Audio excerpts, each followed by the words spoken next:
At first glance, the premise for the new horror film Tarot, from directors Spencer Cohen and Anna Hallberg, reads like a combination of tropes derived from other movies in the genre. A group of friends indulge in a familiar game/ritual, Ouija, truth or dare, and soon find themselves getting picked off one by one, unable to avoid their fate, final destination. Of course, when it comes to horror, sometimes originality isn't necessary. What's key are the scares, and how everything unfolds. Unfortunately, Tarot falls flat in the former category, and the latter isn't particularly engaging.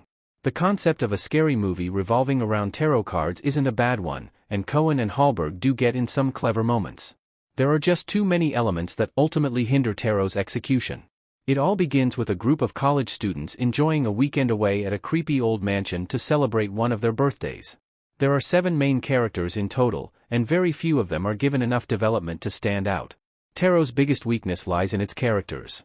While poking around the musty, creaky mansion, the group discovers a set of old tarot cards, each emblazoned with a disturbing illustration.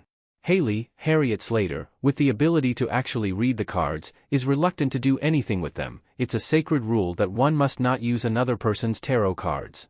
However, birthday girl Elise, Larson Thompson, insists on it, and so Haley gives everyone a reading based on their horoscope. Haley's zodiac-based summaries of each of her friends are, in most cases, the only real depth these characters will receive, which sets Tarot on a bad path. Haley's predictions for the group are innocuous enough, but it doesn't take long for them to go awry.